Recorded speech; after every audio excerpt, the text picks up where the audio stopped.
ஓம் சாந்தி. எல்லோரும் குஷியாக இருக்கீங்களா? 20/7/2024 பாப்தாதா சொல்கிறாங்க, இனிமையான குழந்தைகளே, நீங்கள் மாயின் துணையில் சேர்ந்துக்கிட்டு சுற்றி சுற்றி வந்தீங்க, அலைஞ்சி திரிஞ்சிங்க. இப்போ அழுக்காகிட்டீங்க. ஆரம்பத்தில் தூய்மையான கன்றாக தான் பாபா நட்டார் இந்த கல்பத்தின் தொடக்கத்தில். ஆனால் இப்போ அழுக்காகிட்டீங்க ராவணனோட சேர்ந்து. பாபா சொல்கிறாரு, மீண்டும் தூய்மையாகணும். கேள்வி: குழந்தைகளாகிய ஒவ்வொருத்தரும் உங்களை பார்த்தே நீங்கள் ஆச்சரியப்படுற விஷயம் என்ன? பாபா உங்களை பார்த்து ஆச்சரியப்படுற விஷயம் என்ன? பதில்: குழந்தைங்க எதை நினைத்து ஆச்சரியப்படுறாங்கன்னா, நாம் இதுக்கு முன்னாடி என்னவாக இருந்தோம், யாருடைய குழந்தையாக இருந்தோம், ஸோ எப்படிப்பட்ட அப்பா கிட்ட இருந்து ஆஸ்தியை அடைந்தோம், அப்படிப்பட்ட தந்தையையே மறந்துட்டோமே அப்படின்னு ஆச்சரியப்படுறாங்களாம். இல்லையா? கடவுளுடைய குழந்தையாக இருந்து கடவுள்கிட்ட ஆஸ்தி அடைஞ்சு அவரையே மறந்துட்டோமேன்னு ஆச்சரியமாக இருக்குதான். கரெக்டு தானே? ராவணன் அந்த மாதிரி ஒரு பனி பெஞ்சதுன்னா எதிர இருக்கிறவங்களே தெரியாது இல்லையா? அந்த மாதிரி முன்னாடி ஒரு பனித்திரையை உருவாக்கிட்டான். படைப்பவரையும் படைப்பையும் மறக்கிற மாதிரி பண்ணிட்டான். ஸோ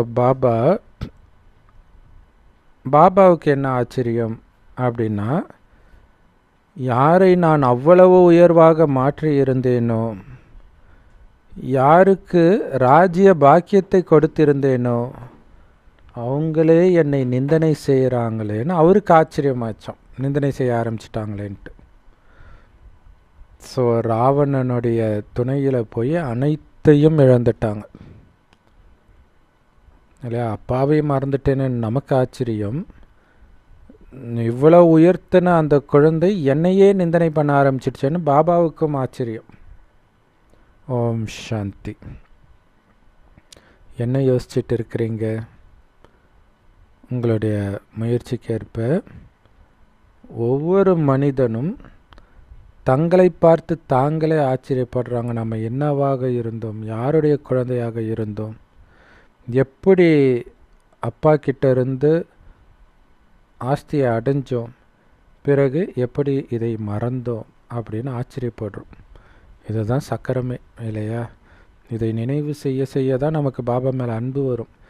எப்படி ஆக்குனவரை, எப்படி ஒருத்தன் கஞ்சா அடித்தோம், அப்பா அம்மாவெல்லாம் அடித்து சுயநினைவு இல்லாமல் இப்படிலாம் பண்ணிட்டேனேன்னு பின்னாடி அந்த போதை தெளிஞ்சப்புறம் வருந்துவானோ, அந்த மாதிரி இப்போ பாபா விகார போதையிலேருந்து நம்ம தெளிய வைத்த பிறகு வருந்துடும். எப்படி இருந்தோம், யாருடைய குழந்தையாக இருந்தோம், எவ்வளோ பெரிய ஆஸ்தி அடைஞ்சோம், அப்படிப்பட்டவரையே ஆஸ்தியை கொடுத்தவரையே மறந்துட்டுமே அப்படின்னு ஆச்சரியப்படுறோம். சதோ பிரதானமாக உலகத்துக்கே எஜமானர்களாக இருந்தோம்.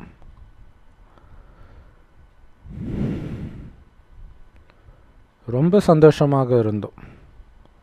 துக்கத்துடைய பேர் அடையாளமே இல்லாமல் அந்த கோபுரத்தின் உச்சத்தில் வச்சார் பாபா, சந்தோஷத்தின் உச்சத்தில். பிறகு என்னாச்சு? ஏணிப்படியை பிடிச்சி கீழே இறங்கி வந்துட்டோம். ராவணன் வந்த உடனே அந்த மாதிரி ஒரு பனி மேகத்தை உங்கள் முன்னாடி எடுத்துகிட்டு வந்து எல்லாத்தையும் மறக்கடிச்சிட்டான். படைப்பை மறந்தாச்சு. ஸோ எப்படி பனிக்காலத்தில் மனிதர்கள், ஏரோப்ளேன் எல்லாமே வழி தவறி போயிடும், அந்த மாதிரி நீங்கள் கூட உங்களுடைய வீட்டை மறந்துட்டீங்க, எந்த தேசத்தை ஆட்சி செஞ்சீங்களோ அதையும் மறந்துட்டீங்க. ஸோ 5000 வருஷத்துக்கு முன்னாடி எந்த குழந்தைக்கு ராஜ்யபாக்கியத்தை கொடுத்துட்டு போனனோ அந்த குழந்தைய நான் பார்த்துக்கிட்டு இருக்கிறேன்றார். இப்போ அவ்வளவு சந்தோஷமாக சொர்க்கத்தில் ஆட்சி செஞ்சாங்க. இப்போ அந்த பூமி எப்படின்னா ஆயிடுச்சு, சுகதாமமாக இருந்த பூமி துக்கதாமமாக மாறிடுச்சு. அங்கே தேவதையாக இருந்தவங்க ராவண ராஜ்யத்துக்கு வந்துட்டீங்க. கண்டிப்பாக ராவண ராஜ்யத்தில் துக்கம்தான் கிடைக்கும். ஏன்? இது அந்நிய ராஜ்யம். சொந்த ராஜ்யத்தில் தான் சுகம் கிடைக்கும் இல்லையா? இப்போ பாண்டு மகாராஜா அவருடைய மனைவிக்கு அவருடைய ராஜ்யத்தில் சுகம்தான், ஆனால் அவர் இறந்துட்டார். அதுக்கப்புறம் அவங்க அண்ணன் கையில் அது ஒப்படைக்கப்படுது.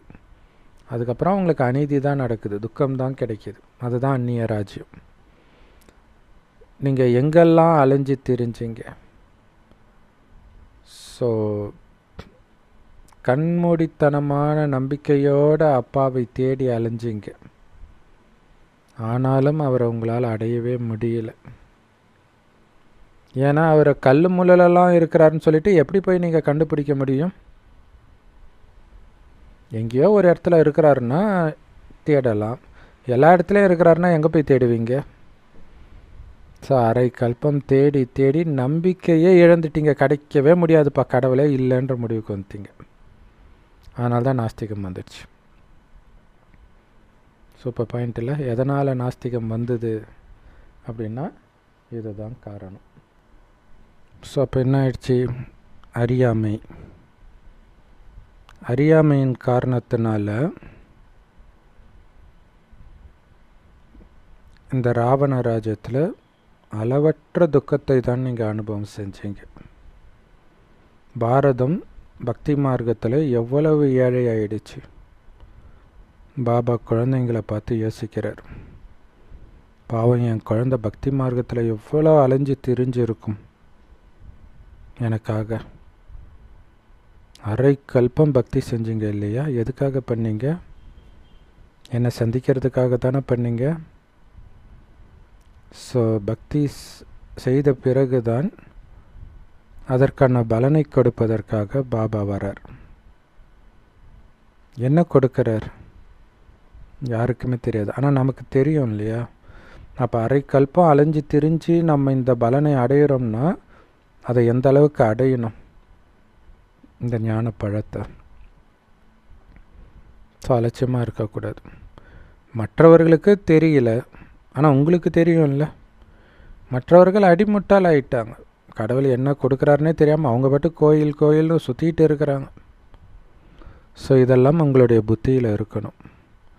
நம்ம என்னவாக இருந்தோம், எப்படி ராஜ்யம் பண்ணோம், பிறகு ஏணிப்படியில் இறங்கி இறங்கி ராவணனுடைய சங்கிலியில் எப்படி பிணைக்கப்பட்டோம் அப்படிங்கிறது உங்களுடைய புத்தியில் இருக்கணும். இங்கே அளவற்ற துக்கம்தான். இவ்வளோ துக்கம் காரணம் எப்படி இறங்கி வந்தோம்? உடலை பார்த்ததுனால, உங்களை அழியக்கூடிய உடல்னு புரிஞ்சுக்கிட்டதுனால.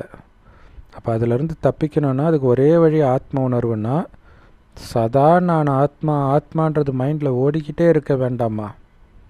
அலட்சியமாக இருக்கலாமா? அலட்சியமாக இருந்து தானே விழுந்துட்டோம், துக்கத்தில் மாட்டிக்கிட்டோம். ஆரம்பத்தில் அளவற்ற சந்தோஷம் இருந்தது சொர்க்கத்தில், உங்களுடைய ராஜ்யத்தில் அவ்வளவு சந்தோஷம் இருந்துச்சுன்னு உங்களுக்கு இப்போ தெரியுது. பிறகு அந்நிய ராஜ்யத்தில் தான் இவ்வளவு துக்கத்தை அனுபவம் செய்கிறீங்க. எப்படி பிரிட்டிஷ் அரசாட்சியில் அதிகமாக துக்கத்தை அனுபவம் செஞ்சதாக மனிதர்கள் நம்புகிறாங்களோ, அந்த மாதிரி தான் துவாபர யுகத்திலேருந்தே நீங்கள் துக்கம்தான் அனுபவிக்கிறீங்க. ஏதோ பிரிட்டிஷ் வந்தப்புறம் தான் துக்கத்தை அனுபவிச்சாங்கன்ட்டு மனிதர்களை நம்ப வச்சுட்டாங்க. சரி, பிரிட்டிஷ் போயிட்டாங்க, இப்போ துக்கத்தை அனுபவிக்கலையா? இப்போ நாம் பாபா முன்னாடி உட்காந்துட்டு இருக்கிறோம். அதனால் உங்கள் மனசுக்குள்ளே நீங்களே சிந்தனை பண்ணுங்கள். நீங்கள் யாராக இருந்தீங்க, யாருடைய குழந்தையாக இருந்தீங்க, எப்படி ஒட்டுமொத்த உலகத்தின் ராஜ்யத்தை பாபா நமக்கு கொடுத்தாரு, பிறகு எப்படி இந்த ராவண ராஜ்யத்தில் சிக்கிக்கிட்டோம் அப்படின்னு யோசிச்சு பாருங்கள். இதுதான் ஞான சிந்தனை, சக்கரத்தை சுற்றுறது எல்லாமே. ஸோ 5 ஸ்வரூப பயிற்சி மட்டும்தான் சக்கரம்னு கிடையாது, இது எல்லாமே சக்கரம் சுற்றுறது தான். நீங்கள் நிறைய துக்கத்தை அனுபவம் பண்ணீங்க, நிறைய தவறான அழுக்கான காரியங்களை எல்லாம் பண்ணீங்க. நாளுக்கு நாள் உலகமோ ரொம்ப ரொம்ப மோசமாகத்தான் ஆகுது. நாளுக்கு நாள் மனிதர்களுடைய சமஸ்காரமோ கிரிமினலாக ஆகுது. அதனால் குழந்தைங்களுக்கு எப்போவுமே இது புத்தியில் இருக்கணும். நீங்கள் தூய்மையான கன்றாக இருந்தீங்கன்னு பாபா பார்க்குறார். யாருக்கு ராஜ்ய பாக்கியம் கொடுக்கப்பட்டதோ அவரையே நீங்கள் மறந்துடுறீங்க. ராஜ்யபாக்கியத்தை கொடுத்தவரையும் மறக்கிறீங்க, அவருடைய தொழிலையும் மறக்கிறீங்க. இப்போ நீங்கள் மீண்டும் தமோ பிரதானத்திலேருந்து சதோ பிரதானம் ஆகணும்னா உங்கள் தந்தையாகிய என் ஒருவனை மட்டும் நினைவு செய்யுங்க, உங்களுடைய அனைத்து பாவங்களும் அழிஞ்சு போயிடும்னு பாபா சொல்கிறார். ஒரே வழி இதுதான், பாவத்தை அழிக்க. இருந்தாலும் உங்களால் பாபாவை நினைக்க முடியல. ஏன் முடியல? பாவம் மீண்டும் மீண்டும் பாவமான எண்ணங்களையே தூண்டுது. தேகத்தை பார்க்கிற பழக்கம் மீண்டும் மீண்டும் தேக உணர்வையே தூண்டுது. அதனால தான் பாபாவை நினைக்க முடியல. பாபா சொல்லல, ஆத்ம உணர்வில் இருந்துட்டு பாபாவை நினைக்க முடியலன்னு யாருமே சொல்ல முடியாதுன்றார். ஆனால் நீங்கள் திரும்ப திரும்ப பாபா நான் மறந்துடுறேன் பாபா அப்படின்னு நீங்கள் சொல்லுங்க. பாபா சொல்கிறார், ஓ அப்போ உங்கள் பாவம் எப்படி அழியும் என நினைக்கலன்னா? விகாரத்தில் விழுறதுனால தான் நீங்கள் அழுக்கானீங்க. இப்போ பாபாவை நினைக்கும் பொழுது தான் விகாரத்தில் விழாமல் இருப்பதற்கான பலம் கிடைக்கும், மனோபலம் கிடைக்கும். ஸோ விகாரத்தில் விழுந்து நீங்கள் அழுக்கானதும் இல்லாமல் என்னை வேற நிந்தனை பண்ணிட்டீங்க. நீங்கள் மாயையின் துணையில் எந்த அளவுக்கு நீங்கள் கீழே விழுந்து கிடக்கிறீங்க அப்படின்னா, உங்களை யார் வானத்தின் உயரத்துக்கு உயர்த்தினாரோ அவரை போய் கல் மண்ணிலெல்லாம் போட்டுட்டீங்க. கல் மண்ணிலெல்லாம் இருக்கிறாருன்ட்டு. ஸோ மாயையின் துணையில் இந்த மாதிரி காரியங்களை எல்லாம் பண்ணியிருக்கிறீங்க. இதெல்லாம் உங்களுடைய புத்தியில் வரணும். இன்னமும் கல் புத்தியுடையவர்களாகவே இருக்கக்கூடாது. ஸோ அதுக்காக நம்ம பாபாவுடையவர் ஆகி இருக்கிறோம். தினம் தினம் பாபா சொல்கிறார், நான் முதல் தரமான கருத்துக்களை சொல்லிட்டு இருக்கிறேன்.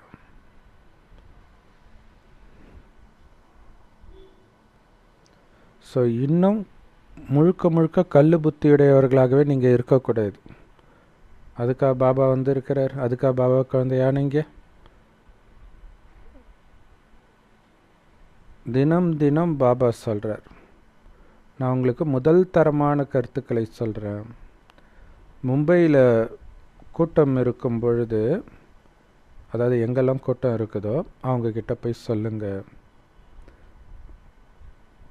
சிவ தந்தை சொல்கிறாரு, ஏ பாரதவாசிகளே, நான் உங்களுக்கு ராஜ்ய பாக்கியத்தை கொடுத்தேன்.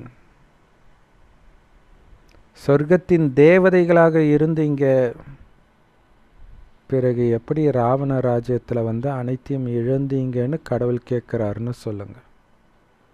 அப்போ யோசிப்பாங்க. ஏன்னா நிறைய பேருக்கு நம்ம தேவதையாக இருந்திருப்போமான்றது தேவதை ஆத்மாவுக்கு உள்ளூர இருக்கும். அதை டக்குன்னு எழுப்பின மாதிரி இருக்கும். ஸோ இதுவும் நாடகத்தில் பதிவாகி இருக்குது. சொர்க்கத்திலிருந்து நரகத்துக்கு வர்றது. படைப்பவர் மற்றும் படைப்பின் முதலிடை கடையை புரிஞ்சிக்கிட்டீங்கனாலே உங்களால் உயர்ந்த பதவி அடைய முடியும். என்னை நினைவு செஞ்சிங்கன்னா உங்களுடைய பாவங்கள் எல்லாம் அழிஞ்சிடும். நீங்கள் எல்லோரும் இங்கே உட்காந்துட்டு இருக்கிறீங்க, பாபா முன்னாடி தான் உட்காந்துட்டு இருக்கிறீங்க. ஆனால் உங்களில் சிலருடைய புத்தி வெளியில் சுற்றிக்கிட்டு இருக்குதுன்றார். மற்றவர்களுடைய புத்தி வேறு எங்கேயோ இருக்குதுன்றார். ஸோ அப்போ எவ்வளவு கவனமாக இருக்கணும் பாருங்கள். பாபா முன்னாடி இருக்கும்போதே புத்தி வெளியில் போகுதும். அதனால் உங்களுடைய புத்தியில் நீங்கள் எங்கே இருந்தீங்க? கோபுரத்தின் உச்சம் சொர்க்கத்தில் இருந்தீங்க. பிறகு இந்த ராவணனுடைய அந்நிய ராஜ்யத்தில் விழுந்து கிடக்கிறீங்க, அடிமையாக கிடக்கிறீங்கன்னு புரிஞ்சுக்கணும். இதை தான் எகிப்து தேசத்தில் அடிமையாக இருந்தவர்களை கடவுள் அழைச்சிட்டு வந்தார்னு சொல்கிறது. ராவண தேசத்தில் அடிமையாக இருக்கிறது அங்கே எகிப்து தேசம்னு போட்டாங்க. அதனால தான் நீங்கள் இவ்வளவு துக்கம் நிரம்பியவராக ஆகிட்டீங்க ராவண ராஜ்யத்தில் இருக்கிறதுனால. மற்றபடி சிவாலயமாக இருந்த அந்த சொர்க்கத்தில் எவ்வளவு சந்தோஷமாக இருந்தீங்க தெரியுமா? ஸோ பாபா நம்மை இந்த விபச்சார விடுதியிலிருந்து அழைச்சிட்டு போகிறதுக்கு வந்திருக்கிறார். இந்த உலகத்தையே விபச்சார விடுதின்றார், வேசியாலயன்றார், சொர்க்கத்தை சிவாலயம்ன்றார். சிவாலயத்தை வேசியாலயமாக மாற்றியாச்சு. அதுதான் பைபிளில் இயேசு கிறிஸ்து என் அப்பாவின் வீட்டை விபச்சார விடுதி ஆக்கிட்டீங்கன்னு சொன்னதுடைய உண்மையான அர்த்தம். ஆனால் கிறிஸ்தவர்களுக்கு இது தெரியுமா? நமக்கு தான் தெரியும். அப்போ இதை அவங்களுக்கு சொல்ல வேண்டியது நம்மளுடைய கடமை தானே. ஸோ இது விபச்சார விடுதி வாங்கன்னு கூப்பிட்டாலும் சிலர் வரமாட்டுறாங்க. அதுதான் பிடிச்சிருக்குது. விபச்சார விடுதியே கதியாக இருக்கிறாங்கன்னு சொல்லுவாங்க இல்லையா, அந்த மாதிரி இருக்கிறாங்க. இந்த உலகத்தை விட மனசு வரல. பாபா சொல்கிறார், சிவாலயத்துக்கு போவீங்களா? போக விருப்பம் இல்லையா உங்களுக்கு? அங்கே இந்த விஷயமே இருக்காது, காம விஷயமே இருக்காது. எந்த அழுக்கான விஷயத்தை சாப்பிடவோ குடிக்கவோ மாட்டீங்க. லக்ஷ்மி நாராயணன் உலகத்துக்கே எஜமானர்களாக இருந்தாங்க. இப்போ எங்கே மறைஞ்சு போயிட்டாங்க? மீண்டும் அந்த உலக ராஜ்ய பாக்கியத்தை அடைஞ்சிட்டு இருக்கிறாங்க. ஸோ இந்த ஞானத்தை புரிஞ்சிக்கிறது ரொம்ப ஈஸி. பாபா தான் இதை புரிய வைக்கிறாரு. எல்லோரும் ஒரே மாதிரி சேவை செஞ்சிட முடியாது. ஏன்னா ராஜ்யம் உருவாகணும் இல்லையா, அது வரிசைக்கிரமமாக தான் இருக்கும். நிறைய பதவிகள் இருக்குது. 5000 வருஷத்துக்கு முன்னாடி என்னென்ன பதவியில் யார் இருந்தாங்களோ அதற்கேற்ற முயற்சி தான் இப்போவும் பண்ணுவாங்க. நீங்கள் சதோ பிரதானமாகணும். இதை எதுக்கு சொல்கிறாருன்னா உங்களை ஆறுதல் படுத்திக்கிறது கிடையாது. சரி 5000 வருஷம் முன்னாடி என்ன இருக்குதோ அதே தானே அடைய போகிறோம், அது அப்படி கிடையாது. உங்களுக்கு துக்கம் கொடுக்குறாங்க இல்லையா, அவங்க 5000 வருஷம் முன்னாடி இப்படித்தான் துக்கம் கொடுத்து வேலைக்கார பதவியை அடைந்தார்கள். ஏன்னா ராஜ்யம் இல்லையா, அதில் உங்களுக்கு துக்கம் கொடுக்குறாங்கன்னா உங்களுடைய வேலைக்காரர்கள், அதை நினச்சி நீங்கள் சந்தோஷம்தான் படணும். இப்போ நம்மளுடைய கவனம் எல்லாம் சதோ பிரதானம் ஆகிறதுல தான் இருக்கணுமே தவிர மற்றவர்களுடைய குணத்தை பார்ப்பதோ அல்லது நமக்குள்ள அசுர குணத்தை அனுமதிக்கவோ கூடாது. மற்றவர்களுடைய வார்த்தை நமக்குள்ள அசுர குணத்தை விகார குணத்தை தூண்டுவதற்கு அனுமதிக்கக்கூடாது. அதற்கு ஒரு பாபாவை தவிர வேறு எதுவுமே எனக்கு இல்லை. பாபா பாபா பாபா பாபா இதே தான் மைண்டுக்குள்ளே ஓடிட்டு இருக்கணும். அப்போ தான் நீங்கள் சதோ பிரதானமாக முடியும். ஆனால் இப்போ இருக்கிறது தமோ பிரதான பழைய உலகம். நீங்கள் சதோ பிரதானமானால் தான் சதோ பிரதானமான புதிய உலகத்துக்கு போக முடியும். ஸோ இந்த உலகம் முற்றிலும் பழையதாக தமோ பிரதானமாக ஆகும்பொழுது தான் பாபா இந்த ஞானத்தை புரிய வைக்கிறார். வேறு யாராலையும் புரிய வைக்க முடியாது. இந்த பிரம்மா உடல் அப்படிங்கிற ரதத்தின் மூலமாக பாபா புரிய வைக்கிறார். இதை நீங்கள் ஞாபகம் வச்சுக்கிட்டீங்க அப்படின்னா, இந்த ஞானம் ஃபுல்லாக உங்களுடைய புத்தியில் இருந்துச்சு அப்படின்னா, உடனே இந்த ஞானத்தை நீங்கள் மற்றவர்களுக்கும் சொல்லி உங்களுக்கு சமமாக மாற்றுவீங்க. ஸோ பாபாவை தவிர யாராலும் இந்த ஞானத்தை புரிய வைக்கவே முடியாது. இந்த ரதத்தில் பாபா புரிய வைக்கிறாருன்றதை நீங்கள் எப்போ ஞாபகம் வச்சுக்கிறீங்களோ அப்போவே உங்களுடைய புத்தியில் எல்லா ஞானமும் வந்துடுது, நீங்கள் மற்றவர்களுக்கு சொல்ல முடியுன்ற இல்லையா. அந்த அளவுக்கு நீங்கள் புரிஞ்சுக்கிட்டாலே பிரம்மா உடலில் சிவன் வந்திருக்கிறாரு அப்படின்னாலே அவர் எதுக்காக வந்திருக்கிறாருன்னு தெரியும். அதை தான் நீங்கள் சொல்ல போகிறீங்க. சொல்லி மற்றவர்களையும் உங்களுக்கு சமமாக்க போகிறீங்க. பாபா சொல்கிறாரு, இதுக்கு முன்னாடி உங்களுடைய நடத்தை எப்படி திரும்ப இருந்துச்சு? கிரிமினலாக இருந்தது. குறிப்பாக அந்த இச்சையான பார்வை. அதை தான் தொடர்ந்து பாபா வலியுறுத்திட்டு இருக்கிறார் ஒரு வாரமாக. ஸோ அப்போ உங்களுடைய பார்வையை மாற்றிக்கிறது, தூய பார்வையை மாற்றிக்கிறது அவ்வளோ கஷ்டமாக இருந்துச்சு. உங்கள் கண்களில் இருந்த அந்த கிரிமினல் தன்மை, காமத்தை வந்து நீக்கவே முடியாமல் இருந்தீங்க. ஒன்று காமத்தின் விகாரம், ஸோ அதை ரொம்ப கஷ்டப்பட்டு நீக்கிறீங்க. அடுத்தது அது கூடவே மீதி இருக்கக்கூடிய 5 விகாரங்களும் இருக்குது. ஏன்னா கோபத்தின் கிரிமினல் தன்மையும் சாதாரண விஷயம் கிடையாது, அதுவும் பயங்கரமாக தான் இருக்குது. எங்கேயாவது உட்கார்ந்துட்டு இருக்கும்போது திடீர்னு பூதம் உங்களுக்குள்ளே பிரவேசம் ஆகிடுது, அதுவும் கிரிமினல் தன்மை தான். ஸோ பூதம் பிரவேசம் ஆகிடுதுன்னா திடீர்னு காம எண்ணம், யாரையாவது பார்க்கும்போது ஈச்சியாக பார்க்கறது, அப்போ அதுவும் கிரிமினல் தன்மை தான். யாருமே தூய பார்வையுடையவர்களாக இன்னும் மாறலை. அப்போ அதோடைய ரிசல்ட் என்னவா இருக்கும்? 100 மடங்கு பாவத்தை சேர்த்துக்குவீங்க. அதே மாதிரி கோபமும் இல்லை, சும்மா உட்காந்துட்டு டிவியில் நியூஸை பார்த்தலான்னு டென்ஷன் ஆவாங்க. இவன் இப்படி பண்ணிட்டான், அவன் அப்படி பண்ணிட்டான், அவங்களுக்கும் சம்மந்தமே இருக்காது. ஸோ அப்போ நீங்கள் நியூஸை பார்த்தே நிறைய பாவம் தான் சேர்க்குறீங்க, திரும்ப திரும்ப கோபப்படுறீங்க. பாபா சொல்கிறாரு, நீங்கள் இப்போ ராவண ராஜ்யத்தில் கிடையாது, ஞாபகம் இருக்குதா இல்லையா? இப்போ சங்கமிகம் சத்தியுகத்தை விட உயர்ந்ததுன்னா நீங்கள் சத்தியுகன் கூட வச்சுக்கோங்க. இதை அங்கே வராது இல்லை காமம் கோபம். நீங்கள் அந்த ராவண ராஜ்யத்தை விட்டு விலகி வந்துட்டீங்க, ஏன் அந்த குணம் வருதுன்றார். கடவுள் கூட உட்கார்ந்துட்டுருக்குறீங்க, இந்த படகுல கடவுளை அழைச்சிட்டு போகிறார், சங்கமயுகன்ற படகுல. அப்போ கடவுள் கிட்ட நீங்கள் ஜென்மம் எடுத்துருக்கிறீங்க, புது ஜென்மம். அப்போ ஒரு குழந்தை பிறந்துச்சுன்னா அப்பா அம்மா சொல்லி கொடுக்குறது தான் குழந்தைக்கு தெரியும். அப்பா அம்மா தெலுங்கு பேசுனா குழந்தை தெலுங்கு பேசும், இங்கிலீஷ் பேசுனா இங்கிலீஷ் பேசும். ஸோ அதே மாதிரி நம்மளுடைய பாஷை, அன்பு, அமைதி, இதைத்தான் பாபா நமக்கு சொல்லி கொடுக்குறார். எப்படி உங்களுக்கு தூய்மை, இதை தான் சொல்லி கொடுக்குறார். எங்கேருந்து காமம் வந்தது, எங்கேருந்து கோபம் வந்தது?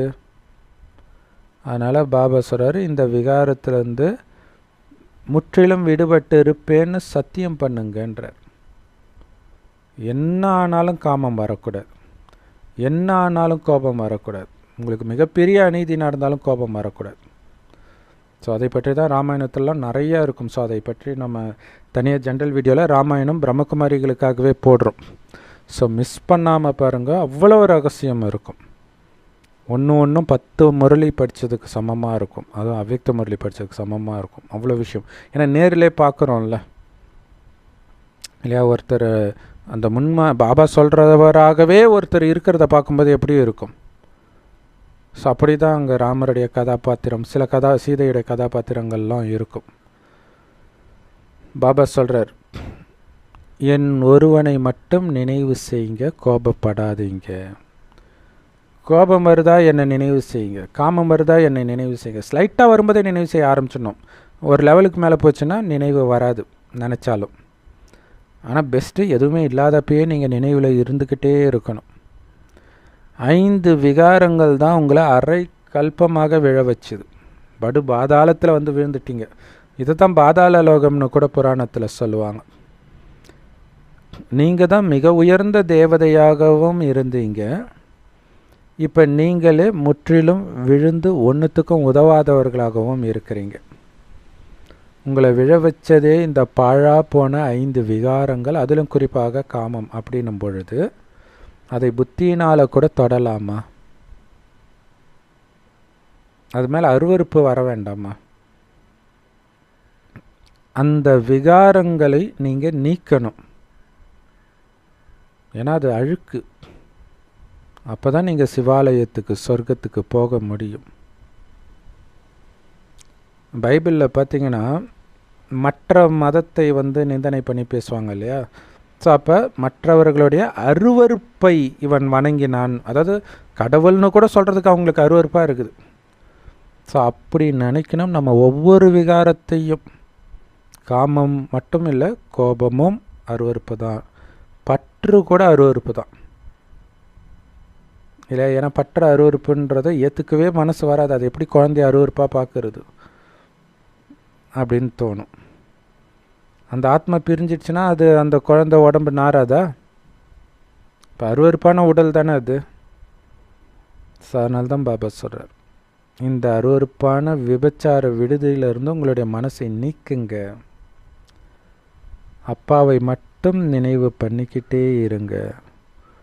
உங்களுடைய கடைசி நினைவு உங்களுடைய அடுத்த பிறவியை நிர்ணயிக்கும்.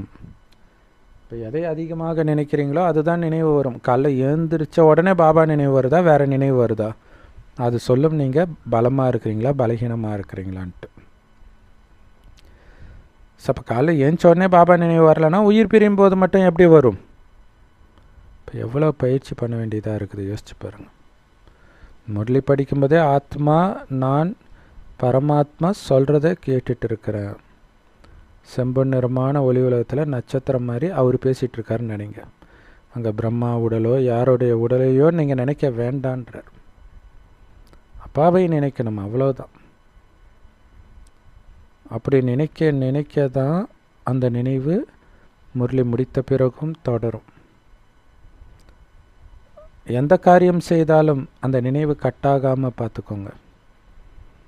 ஸோ அப்போ தான் அந்த நேரம் 8 மணி நேரம் நினைக்க சொல்கிறார் இல்லையா? நீங்கள் காரியம் செய்யும்போதே நினைத்தால்தான் 8 மணி நேரம் கணக்கு வைக்க முடியுமே தவிர 8 மணி நேரம் உட்கார்ந்து நினைவு பண்ண முடியாது. அந்தளவுக்கு யாருக்கும் டைம் இருக்காது. ஒரு பக்கம் பாபாவை நினச்சிக்கிட்டே இருங்க, இன்னொரு பக்கம் கை கால் வேலையை செஞ்சுக்கிட்டே இருக்கட்டும். அப்படி பாபாவை நினச்சிக்கிட்டே இருந்தீங்கன்னா தான் கடைசி எண்ணம் அவருடையதாக இருக்கும். அதன் விளைவாக உயர்ந்த பதவியை அடைவீங்க. பரந்தாம வீட்டுக்கு சுகமாக வருவீங்க, அடிவதை வாங்காமல் வருவீங்க. இப்படிப்பட்ட அற்புதமான வழியை பாபாவை தவிர வேறு யாராவது காட்ட முடியுமா? அவர்கிட்ட இந்த ஞானத்தை அடைந்து நீங்கள் மற்றவர்களுக்கு இந்த வழியை காட்டுறது உங்களுடைய கடமை. பாபா சொல்கிறார், நான் ஒருபொழுதும் என்னை சர்வவியாபின்னு சொன்னதே கிடையாது.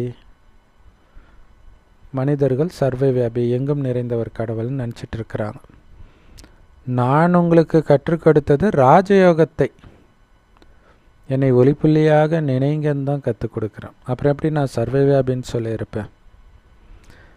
நீங்கள் இந்த ராஜயோகத்தில் மூழ்கி இருந்தால்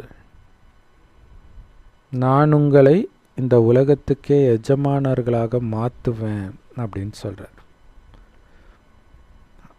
உலகத்தின் எஜமானர் ஆக்கிறதுக்கு தான் இந்த ராஜயோக ஞானம்.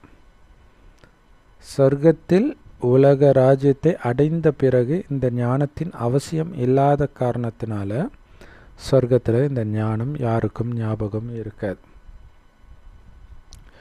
நாம் மனிதர்களிலிருந்து தேவதையாகிறோம், அதாவது நம்முடைய ஆஸ்தியை அடைகிறோம். இதில் ஹடயோகத்திற்கான விஷயம் கிடையவே கிடையாது. பாபா பட்டினி கிடக்க சொல்லலை, ஜபிக்க சொல்லலை, நெருப்பு மேலே நடக்க சொல்லலை, கையை காலை மடக்கி ஹடயோகம் பண்ண சொல்லலை. இங்கே மனசுக்கு மட்டும்தான் வேலை. ஆத்மான உணருங்க, அவ்வளவுதான். எதுக்கு உங்களை உடம்புன்னு நினைக்கிறீங்க? நீங்கள் உடம்பு கிடையாது தானே, நிச்சய புத்தி இருக்குது தானே, ஏன் உடம்புன்னு நினைக்கிறீங்க? ஆத்மான்றதை மறந்தாலே உடம்பு தானே நினைப்பீங்க. ஏன் ஆத்மான்றதை மறக்கிறீங்க? உங்களால் உடல்னு நினைத்தால் இந்த ஞானத்தை தாரணையே பண்ண முடியாதுன்றார். அதனால தான் காமத்தில் விழுறவங்களுக்கு இந்த ஞானம் புரியுறது கிடையாது. ஏன்னா தேக உணர்வின் உச்சம் காமம். அதனால தான் பிரம்மச்சரிய விரதம் முக்கியம்னு சொல்கிறது. ஸோ தேக உணர்வில் வருவதனால் இந்த ஞானத்தை உங்களால் எடுக்க முடியாது. இந்த ஞானமே என்னது? ஆத்மான்னு உணர்றது தான். ஆத்மான்னு உணர்ந்தால் ஆத்மாவுடைய குணமாகிய அன்பு, அமைதி, தூய்மை, சுகம், சாந்தியை கொடுப்பீங்க. அதை மறந்தாலே தேக உணர்வில் காமம், கோபம், பற்று, பேராசை, அகங்காரன்ற குணத்தை தான் வெளிப்படுத்துவீங்க. இதுவும் நாடகத்தில் ஏற்கனவே நிச்சயிக்கப்பட்டிருக்குது. நீங்கள் ராவண ராஜ்யத்தில் இருந்தீங்க. இப்போ ராமராஜ்யத்துக்கு போகிறதுக்காக முயற்சி பண்ணுறீங்க. ஆனால் எல்லாத்தையும் விட மிக உயர்ந்த சங்கமயுகவாசிகளாக இப்போ இருக்கிறீங்க. சொர்க்கத்தை விட உயர்ந்தது. சொர்க்கம் தங்கம்னா இது வைரம். அதனால் பாபா சார் என்ன ஆனாலும் சரி குடும்பத்தில் இருந்துக்கிட்டே பாபா நினைவில் இருங்க, குடும்பத்தில் இருங்கன்றார் மெயினாக.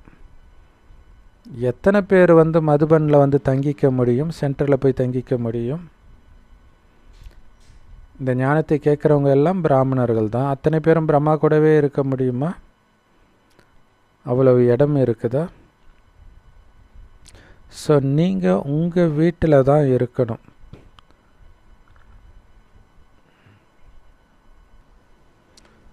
ஸோ நீங்கள் உங்கள் குடும்பத்திலே தான் இருப்பீங்க. ஆனால் உங்களுடைய புத்தியினால் புரிஞ்சுக்கணும், நாம் இனி சூதரர்கள் கிடையாது, பிராமணர்கள். அது நம்ம குடும்பம் கிடையாது. லௌகீக குடும்பம் நம்முடைய குடும்பம் கிடையாது. அது மற்றவர்களை மாதிரி அவங்களும் சகோதரர்கள். நம்முடைய இது ரொம்ப தூய்மையான குடும்பம், பிராமண குடும்பம். அதை புரிஞ்சுக்கணும். அப்போ பிராமணர்களின் வாழ்க்கை முறை இருக்குதில்ல, சத்தியுக தேவதையுடைய வாழ்க்கை முறைக்கும் சூத்திரர்களின் வாழ்க்கை முறைக்குமே இரவு பகலுக்கான வித்தியாசம்னா பிராமணர்களின் வாழ்க்கை முறை அதை விட பயங்கர உயர்ந்ததாக இருக்கும். அமிர்த வேலை எழுந்திருக்கிறது தூங்குற வரைக்கும் நம்மளுடைய ஒவ்வொரு நடவடிக்கையும் வித்தியாசமாக இருக்கும். குறிப்பாக ஆத்மா என்கிற உணர்வில் இருப்போம். அதுதான் மெயின். பரமாத்மாவின் நினைவிலும் இருப்போம். ஸோ பிராமணர்களாகிய உங்களுடைய உச்சிக்குடுமி ரொம்ப சின்னதாக இருக்குது இல்லையா? கொஞ்சம் பேர் தான் பிராமணர்கள் ஆகிறாங்க. அதனால் குடும்பத்தில் இருந்துக்கிட்டே உங்களுடைய சரீர நிர்வாகத்திற்காக வேலை செஞ்சுக்கிட்டே பாபாவை மட்டும் நினைவு பண்ணிக்கிட்டே இருங்க. அவ்வளோதான். எந்த பாதிப்பும் கிடையாது. நீங்கள் பாட்டுக்கு எல்லா வேலையும் குடும்பத்துக்குரிய கடமையை செஞ்சுக்கிட்டே நினைவில் இருந்துக்கிட்டே செய்யுங்க. அவ்வளோதான். ஆனால் இதுக்கு முன்னாடி நீங்கள் எப்படி இருந்தீங்க, இப்போ எப்படி ஆகியிருக்கிறீங்க யோசிச்சு பாருங்கள். இந்த ராவண ராஜ்யத்தில் இருந்து எவ்வளவு துக்கமுடையவர்களாக ஆகிட்டீங்க. பாபா நம்மை இந்த துக்கம் நிரம்பிய உலகத்தில் தூக்கிட்டு போகிறதுக்கு தான் வந்திருக்கிறார். கூடவே அழைச்சிட்டு போக வந்திருக்கிறார். ஸோ அதனால் போகிறதுக்கு தயாரான மனநிலையை வீட்டில் இருந்துக்கிட்டே உருவாக்கணும். லவ் பண்ணுறவங்க அப்பா அம்மா சொத்து எல்லாத்தையும் தூக்கி கடைசிட்டு வராங்க பாருங்கள். ஏற்கனவே பிளான் பண்ணுறாங்க, இந்த டைம் நம்ம வெளில வரணும் அப்படின்ட்டு. அந்த மாதிரி நம்ம கணவன் பாபா எப்போ வேணாலும் கூப்பிடுவார். போகிறதுக்கு தயாராக இருக்கணும் அப்படிங்கிறது கவனம் இருக்கணும். அப்போ அவர் மேலே உள்ள அன்பில் இங்கே இருக்கக்கூடிய குடும்பம், குழந்தை, குட்டி, சொத்து எதுவும் ஞாபகம் வரக்கூடாது. அந்த மாதிரி மனநிலையை உருவாக்குங்க வீட்டில் இருந்துக்கிட்டேன்றார். என்ன மாதிரி பவர்ஃபுல்லான லைன். நிறைய பெரிய மரங்கள் ஆரம்பத்தில் வந்தது. அதாவது குடும்பமாகவே வந்தாங்க. மரம்னா குடும்பத்தை சொல்கிறார். கிளைகள் எல்லாம் இருக்கும் இல்லையா? பிறகு அதில் ரொம்ப கம்மியானவர்கள் தான் தங்கினாங்க, மற்றவங்கெல்லாம் போயிட்டாங்க. நாம் நம்முடைய ராஜ்யத்தில் இருந்தோம், இப்போ நாம் எங்கே கிடக்கிறோம் அப்படின்னு யோசித்து பாருங்கன்ற. ஆனால் கவலைப்படாதீங்க, இப்போ மீண்டும் உங்கள் ராஜ்யத்துக்கு போகிறீங்க. அதையும் மைண்டில் வச்சு சந்தோஷமாக இருக்கணும். நம்முடைய ராஜ்யத்தை பார்ப்பதில் தானே நமக்கு சந்தோஷம். உண்மையிலே சந்தோஷம் நிரம்பிய உலகமே அதுதான். மனிதர்கள் இலங்கை பிரச்சனை வந்தப்போ இலங்கையில் தனி ஈழம் வரணும், நாங்கள் மறுபடியும் அங்கே வரணும், அங்கே துக்கம் மேலே துக்கம், அங்கே வரணும்னு ஆசைப்படுறாங்க. உண்மையிலே சுகம் நிரம்பிய சொர்க்கத்திற்கு வருவதற்கு நாம் எவ்வளோ ஆசைப்படணும். உங்கள் ராஜ்யத்துக்கு போகிறீங்கன்ற. சிலர் பாபா கிட்ட எழுதுகிறாங்க, பாபா இவர் ரொம்ப நல்லா இருக்கிறாரு, ரெகுலராக இருக்கிறாரு. சரி, ரொம்ப நல்லா ஞானத்தை கேட்டார், ரெகுலராக வந்துட்டு இருந்தார், இப்போ வர்றதில்லை அப்படின்னு எழுதுகிறாங்களாம். பாபா சொல்கிறாரு, இதில் என்ன உனக்கு டவுட்டு? ரெகுலராக வந்துட்டு இருந்த குழந்தை வரலன்னா அது காமத்தில் விழுந்துருச்சுன்னு புரிஞ்சுக்கோ. அதால் இந்த ஞானத்தை தாரணை பண்ண முடியாது, அதனால தான் வர்றதில்லை.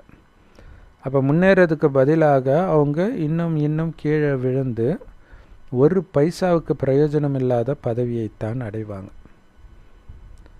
ராஜாவுடைய பதவிக்கும் வெட்டியானுடைய பதவிக்கும் எவ்வளோ பெரிய வித்தியாசம் இருக்குது. சொர்க்கத்தில் சந்தோஷம்தான் இருக்கும் எல்லோருக்குமே, ராஜாவிலேருந்து வெட்டியான் வரைக்கும். ஆனாலும் நாம் உயர்ந்த பதவி அடையிறதுக்கு தான் முயற்சி பண்ணணும். ஸோ யார் உயர்ந்த பதவியை அடைய முடியும்னு எல்லாருமே அவங்களுடைய நடத்தை மற்றும் சேவையை வச்சு புரிஞ்சுக்குவாங்க. எல்லோரும் இப்போ முயற்சி பண்ணுறோம். போபால் மகாராஜா மகேந்திரர் கூட முயற்சி பண்ணுறார். அந்த ராஜாக்கள் எல்லாம் ஒரு பைசாவுக்கு பிரயோஜனம் இல்லாதவர்கள். ஆனால் நீங்களும் சூரிய வம்ச ராஜ்யத்திற்கு தயாராகிட்டு இருக்கிறீங்க. ஸோ பாபா போபால் மகாராஜாவும் முயற்சி பண்ணுறாரு அப்படிங்கிறது அந்த மகாராஜா இந்த ஞானத்தை எடுத்திருப்பார் போல இருக்குது. ஸோ அதனால் முயற்சி பண்ணுறார். மற்ற ராஜாக்கள்லாம் ஒரு பைசாவுக்கு இல்லாத ராஜ்யத்தை தான் அடையிறாங்க அப்படின்னு சொல்கிறார். ஆனால் நம்ம சூரிய வம்ச ராஜ்யத்துக்கு போகிறோம், அனைத்தும் நிரம்பிய ராஜ்யம். அப்போ அந்த மாதிரி உங்களுடைய முயற்சியும் இருந்தால் தானே அங்கே போக முடியும். வெற்றி மாலையில் மணியாக கோர்க்கப்படுற அளவுக்கு உங்களுடைய முயற்சி தீவிரமாக இருக்கணும். அதாவது முதல் 108 மணிக்குள்ளே நீங்கள் வந்துடணும், முதல் 108 ரேங்க்குள்ளே. ஸோ பாபா குழந்தைங்களுக்கு புரிய வைக்கிறாரு, உங்களுடைய மனசை நல்லா கவனிங்க, உங்களை நீங்களே கேளுங்க, எப்பயாச்சும் என்னுடைய கண்ணில் காமம் வந்ததா, இச்சையாக பார்த்தீங்களா? அது நேரில் பார்த்தாலும் சரி, இன்டர்நெட்டில் பார்த்தாலும் சரி. நீங்கள் எப்போ தூய்மையான பார்வையுடையவர்களாக ஆகிட்டீங்களோ பிறகு வேற என்ன வேணும்? நீங்கள் இப்போ காமத்தில் ஈடுபடுறது கிடையாது உடலால். இருந்தாலும் ஏதோ ஒரு விதத்தில் உங்கள் கண்கள் ஏமாற்றிடுது. ஒரு பாட்டே வருதில்ல, கண்கள் இரண்டால் கண்கள் இரண்டால். ஸோ அப்போ கண்ணு தான் பிரச்சனையே. அவங்க அழகாக இருக்கிறாங்க, அப்படி திரும்பி பார்க்கணுன்னு தோணிச்சினாலே விழுந்துட்டீங்கன்னு அர்த்தம். எதை பார்த்தாலும் அழியக்கூடியது, எந்த உடலை பார்த்தாலும் அழியக்கூடியது, அழிவற்ற ஆத்மா மட்டும்தான் உங்கள் கண்ணுக்கு தெரியணும். அழியக்கூடியதை எதுக்கு பார்க்கணும்? நம்பர் 1 விகாரம் இந்த காமம். அந்த காமம் நிரம்பிய கண்கள் ரொம்ப ரொம்ப மோசமானதுன்றார் பாபா. அதனால தான் குற்றப்பார்வை மற்றும் தூய பார்வைன்னு 2 வார்த்தைகள் இருக்குது. எல்லையற்ற தந்தைக்கு குழந்தைங்களை பற்றி தெரியும். குழந்தைங்க என்ன காரியம் செய்கிறாங்க, நாள் முழுவதும் என்ன சேவை செய்கிறாங்கன்னு தெரியும். இப்போ கூட பாபாவுக்கு மறைமுகமாக செய்தி வந்துக்கிட்டு தான் இருக்குது.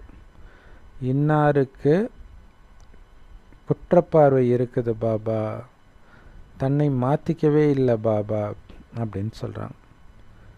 இன்னும் போக போக பாபாவுக்கு இன்னும் துல்லியமாக லெட்டர் எழுதுவாங்க. ஏன்னா அவங்களுக்கே மனசாட்சி உறுத்தும், ரொம்ப நாளாக பாபா கிட்ட நம்ம பொய் தானே சொல்கிறோம், ஆனால் காமத்தில் விழுந்துக்கிட்டு தானே இருந்தோம்னு தோணுமா. ஸோ அந்த மாதிரி காமத்தில் விழுந்தவர்களுடைய புத்தியில் இந்த ஞானம் முற்றிலுமாக உட்காரவே உட்காராதுன்றார். அதனால தான் அவங்களால அந்த உயர்ந்த நிலையை அடைய முடியாமல், உயர்ந்த பதவியை அடைய முடியாமல் போயிடும்.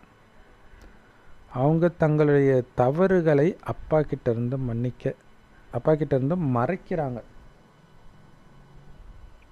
சூப்பரான ரகசியத்தை பாபா வெளிப்படுத்துகிறார் பாருங்க. ஏன் இந்த ஞானம் அவங்க புத்தியில் உட்கார மாட்டேங்குதுன்னா அவங்க விகாரத்தில் விழுறாங்க. அதனால் அந்த மனநிலை பக்காவான மனநிலை, எவர் ரெடி ஸ்டேஜ்னு சொல்கிறோம் இல்லையா, பாபா கூப்பிட்டோன்னே போகிறது, அதை அவங்களால உருவாக்கவே முடியாது. ஏன்னா ஞானம் உட்கார்ந்தா தானே எச்சரிக்கை உணர்வு அவங்களுக்கு அது மனசில் அந்த மாற்றத்தை ஏற்படுத்தணுன்ற ஒரு ஊக்கம் வரும். ஆனால் அப்பா கிட்ட தன்னுடைய தவறுகளை மறைக்கிறாங்களே, இந்த மாதிரி நிறைய பேர் தன்னுடைய தவறுகளை மறைக்கிறாங்க பாபா கிட்ட இருந்து. பாபா சொல்கிறாரு, பாபா அழிவற்ற சர்ஜன், இவர்கிட்ட 5 விகார நோயை மறைக்கக்கூடாது. ஸோ அப்படி மறைக்கிறதோடைய நினைவாக தான் ஆதாம் ஏவாள் இலையை வைத்து தங்களுடைய அந்தரங்கத்தை மறைத்தார்கள் கடவுள் முன்னாடி. அதேமாரி துரியோதனன் அவங்க அம்மா முன்னாடி இடுப்பில் வாழை இலையை சுற்றிட்டு போனான். அவங்க நிர்வாணமாக வர சொல்கிறாங்க. இதோடைய அர்த்தம் என்னென்னா, ஆத்மா சம்மந்தப்பட்ட விஷயம், உடல் சம்மந்தப்பட்ட விஷயம் கிடையாது. அது எந்த தப்பையும் மறைக்காமல் இறைவன்கிட்ட அப்படியே வெளிப்படையாக இருக்கணும் உங்கள் மனம் அப்படின்னு அர்த்தம். ஸோ பாபா என்ன சொல்கிறாரோ அப்படியே பண்ணணும். அதையும் மீறி தப்பு பண்ணிங்கன்னா உடனே பாபா கிட்ட சொல்லிடணுன்ற. நீங்கள் சத்தியத்தை உரைக்கணும் பாபா கிட்ட. பாபா, என்னுடைய புத்தி வேறு வேறு திசையில் போகுது, பாபா கிட்ட வரமாட்டேங்குதுன்னு சொல்லுங்கள். நீங்கள் பாபா கிட்ட சொல்லாமல் மறைக்கிறீங்க உண்மையை அப்படின்னா உங்களுடைய நோய் இன்னும் தீவிரமாகிட்டே இருக்கும், மோசமாகிட்டே இருக்கும். வருஷம் முடிஞ்சிடும். யோசிச்சு பாருங்கள், பிரம்மா பாபாவுக்கு 33 வருடம் கிடைச்சிது, அம்மாவுக்கு அது கூட கிடைக்கல.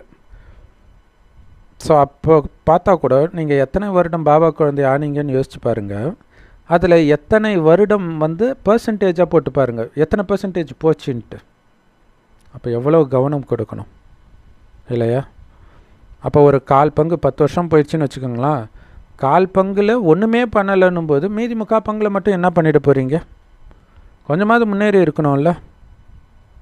இன்னொன்று 33 வருஷம் இருக்க போகிறதும் கிடையாது. உலகம் அதுக்குள்ளே முடிஞ்சிடும். அதுக்கு முன்னாடி நம்ம அழிஞ்சிடுவோம். அப்போ ரொம்ப ரொம்ப கம்மியாக இருக்குது நேரம்ன்றார். நம்ம முன்ஜென்மத்திலே பாபா ஞானம் எடுத்துருக்கலாம். அங்கேயே முக்கால்வாசி டைம் மேலே அது 90% கூட போயிருக்கலாம், கொஞ்சம் தான் மீதி இருக்கலாம். இப்போ எவ்வளவு கவனம் இருக்கணும். ஏன்னா இப்போவே லேட்டாக தானே ஞானம் கிடைக்கிது.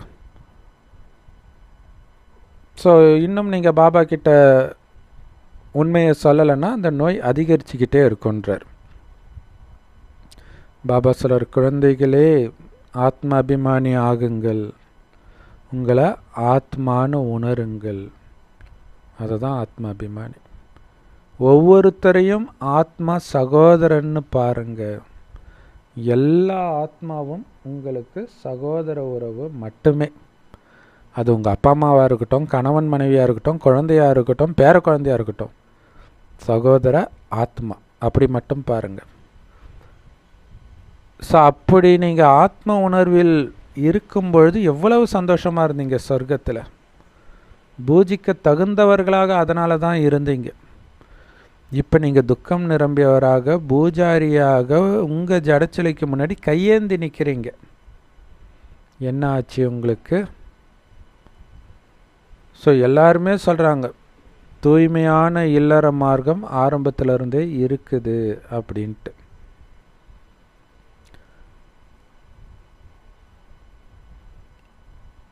ராமர் சீதைக்கெல்லாம் குழந்தை பிறக்கலையா, இன்னமும் காமம் இல்லைன்னு சொல்கிறீங்களே அப்படின்னு சிலர் கேட்குறாங்க. பாபா சொல்றார், குழந்தை இருந்தது, ஆனால் காமத்தினால குழந்தை பிறக்கலை. ரொம்ப முக்கியமான விஷயம். காமத்தினால குழந்தை பிறக்கலாங்க. ஏன்னா அது முற்றிலும் நிர்விகார உலகம். எங்கேருந்து வந்தது காமம்? இப்போவே நிறைய பேர் சொல்லுவாங்க, எனக்கு திருமணம் ஆகிற வரைக்கும் காமம்னா என்னன்னே தெரியாதுன்னு. குறிப்பாக பெண்கள் சொல்லுவாங்க, ஏன்னா சின்ன வயசுலேயே கல்யாணம் பண்ணி வச்சுடுவாங்க, அல்லது அவங்க குடும்பம் அந்த அளவுக்கு ஸ்ட்ரிக்டாக இருக்கும். ஆண்கள் தான் பார்த்திங்கன்னா நிறைய தவறான சகவாசம், படம் பார்க்குறது, இப்படி கெட்டு போகிறது. ஸோ அப்போ யோசிச்சு பாருங்கள், இப்போ இருக்கிறவங்களுக்கே அது தெரியாது இவ்வளோ மோசமான உலகத்திலேயே கூட அப்படின்னா, சொர்க்கத்தில் இந்த மாதிரி மோசமான விஷயம் எதுவுமே இருக்காது. அப்போ எப்படி அங்கே காமம் இருக்கும்? யோசிச்சு பாருங்கள். நமக்கு சின்ன வயசில் மிஸ்ஸை பார்த்து, டீச்சரை பார்த்து காமம் வந்துச்சு. ஆனால் இப்போ இருக்கிற குழந்தைங்களுக்கு வருதுன்றாங்க ரொம்ப சின்ன வயசுலேயே. ஸோ அப்போ கிடையாது. ஏன்னா அப்போ புத்தி கெட்டு போகலை. கெட்டு போக ஆரம்பிக்க தான் காமம் வருது.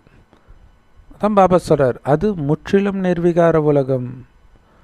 இந்த மாதிரி குற்றத்தினால் குழந்தை பிறக்காது, தவறினால அதாவது காமத்தினால் பிறக்காது. ஏன்னா அங்கே இந்த விகாரமே கிடையாது, எந்த விகாரமும் கிடையாது. ராவண ராஜ்யமே அங்கே கிடையாது. அதுக்கு பேரே ராமராஜ்யம், அதுதான் ராமராஜ்யம். ராவணன் அங்கே எப்படி வர முடியும்?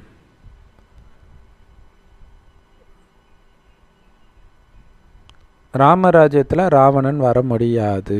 ராமாயணத்தில் நீங்கள் பார்த்தீங்கன்னா ராமராஜ்யத்தில் ராவணன் சண்டை போடலையே இல்லையா? ராமர் தான் ராவணன் ராஜ்யத்தில் போய் ராவணன் அழிப்பார், ராமன் வர்றது கிடையாது. ஸோ மனிதர்களுடைய புத்தியோ முற்றிலும் அழிஞ்சிடுச்சுன்றார், வேலையே செய்யலை. ஸோ இப்போ பிரெயின் ஈட்டிங் அமீபான்ட்டு யாரோ வீடியோ போட்டாங்க.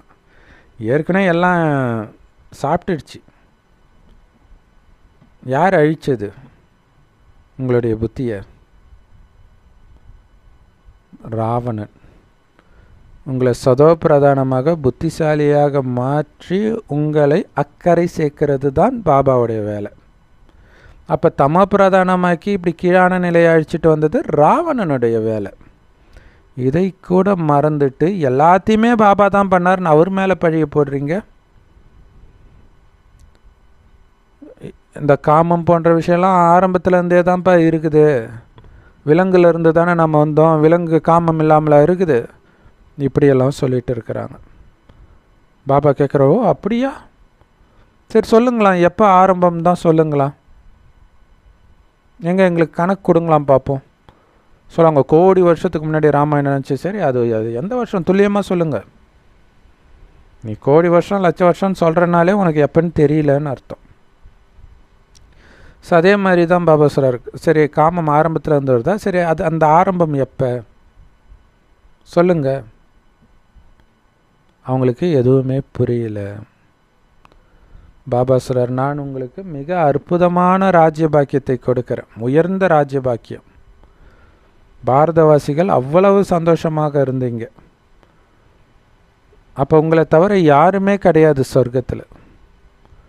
கிறிஸ்தவர்கள் கூட சொல்கிறாங்க கிறிஸ்துவுக்கு முன்பு சொர்க்கம் இருந்ததுன்ட்டு.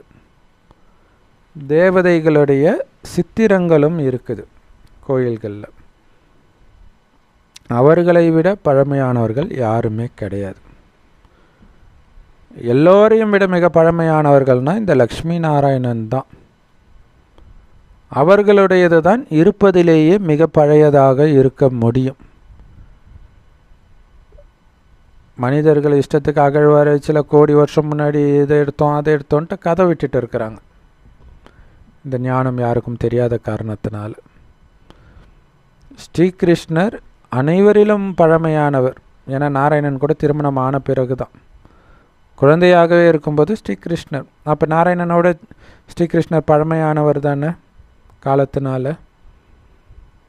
அதே நேரத்தில் ஸ்ரீகிருஷ்ணர் தான் இருக்கிறதுலே புத்தம் புதியவர், புத்தம் புதிய உலகத்தில் பிறந்த புத்தம் புதிய குழந்தை. அப்படி இருக்கும்போது ஏன் அவர் மிக பழமையானவர்னு சொல்கிறோம்? ஏன்னா கடந்த காலத்தில் இருந்தார், மிக பழமையான காலத்தில் இருந்ததுனால பழமையானவர்னு சொல்கிறோம். பாபா சொல்கிறார், கிருஷ்ணர் மட்டும் இல்லை, நீங்கள் எல்லாருமே ஆரம்பத்தில் அழகாக தான் இருந்தீங்க, இப்போ தான் அசிங்கமாயிட்டீங்க. மனிதர்களுக்கு அந்த கருணீல வண்ண கிருஷ்ணனை பார்த்தே சந்தோஷமாயிடுறாங்க. உண்மையிலே சொல்லுங்கள், அது அழகாக இருக்குது இல்லையா? அந்த சிலையாகட்டும் சீரியலில் கூட பார்த்திங்கன்னா மகாவிஷ்ணுவை அப்படி காட்டுவாங்க, கருப்பாக கண்ணங்கரையர்னு மூஞ்சில் கறியை பூசி வச்சு காட்டுவாங்க. அதை பார்த்தே மக்கள் சந்தோஷம் அடைஞ்சிட்றாங்கன்றார். ஸோ அந்த குழந்தை பருவத்தை தொட்டிலில் வச்சு தாளாட்டுறாங்க. பாவம், அவர் எப்போ அழகாக இருந்தாருன்னு அவங்களுக்கு எப்படி தெரியும் இந்த ஞானம் தெரியாமல்? ஆனால் கிருஷ்ணர் மேலே அவ்வளோ அன்பு.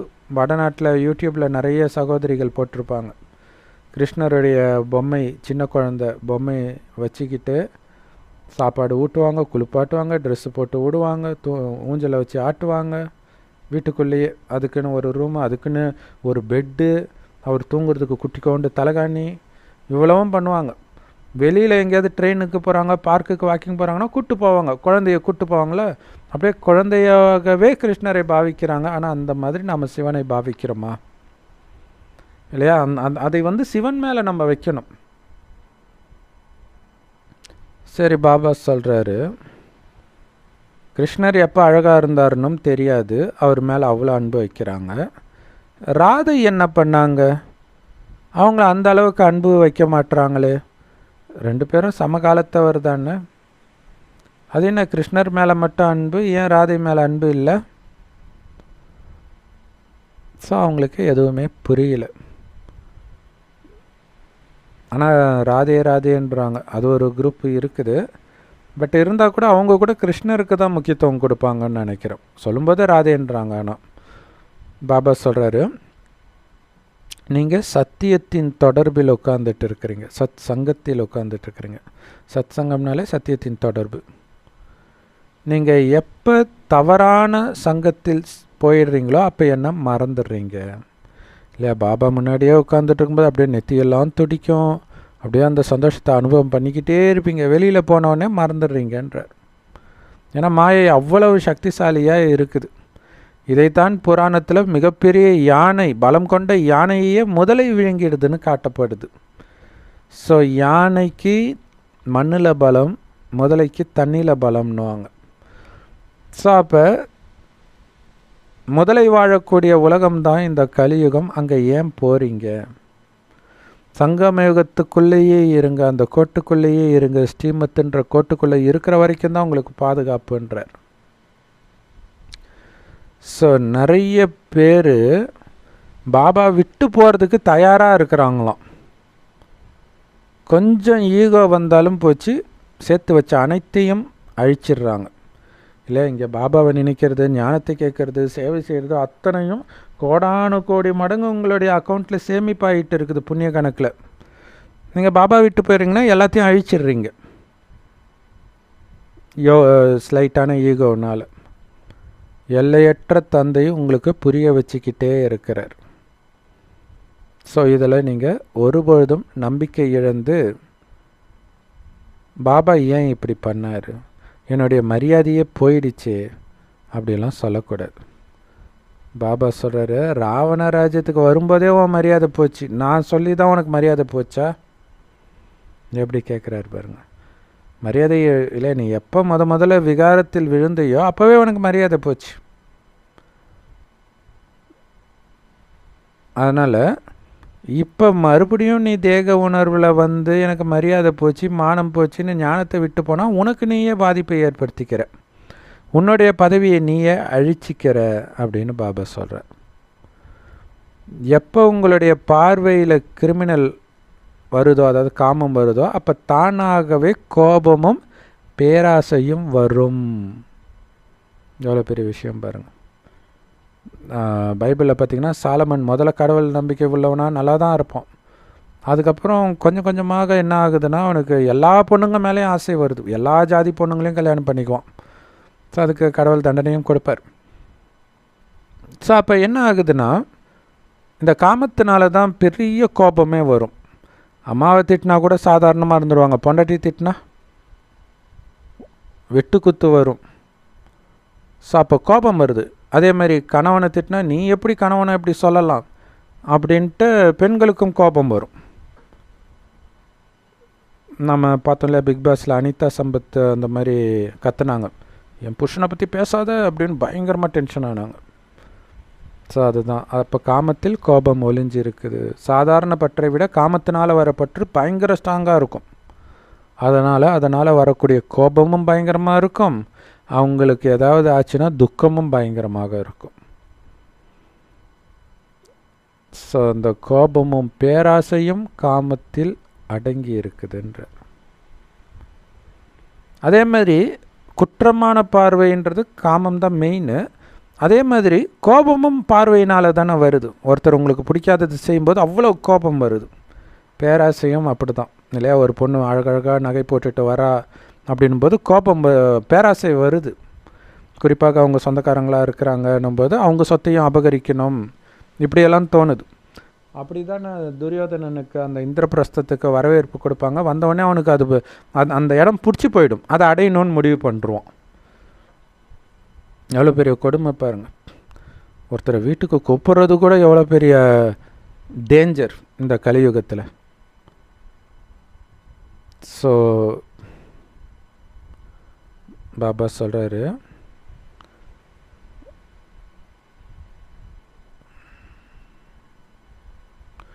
உங்களுக்கு பிடித்த ஒன்றை நீங்கள் பார்க்கும்போது தான் உங்களுக்கு பேராசை வருது.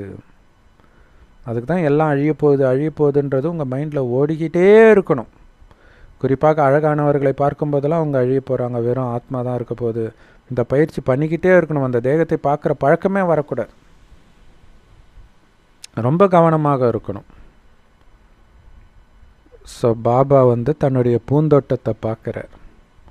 அதில் மலர்ந்திருக்கிற விதவிதமான மலர்களை பார்க்கிறார். பாபா குழந்தைங்க தான் மலர்கள் நிரம்பிய பூந்தோட்டம் இந்த சங்கமயுகம். ஸோ இங்கே இங்கே பார்த்துட்டு மற்ற தோட்டத்தில் இருக்கும் மலர்களையும் பாபா பார்க்குறார். மனிதர்கள் கூட சிவபாபாவுக்கு மலர்களை அர்ப்பணிக்கிறாங்க இல்லையா? ஸோ அப்போ மற்ற மலர்கள்னும் போது மற்ற தர்மத்திலும் நல்லவர்கள் இருப்பாங்களே, அவங்களோடவும் ஒப்பிட்டு பார்க்குறார். அல்லது ஸ்தூல மலர் அதை கூட வச்சுக்கலாம். ஸோ சிவனுக்கு மலரை அர்ப்பணிக்கிறாங்க. அவரோ நிராகார உயிரோட்டமான மலர். உண்மையிலே மலராக இருப்பவர் சிவபாபா தான், எந்த நேரமும் நறுமணம் மிக்கவர்.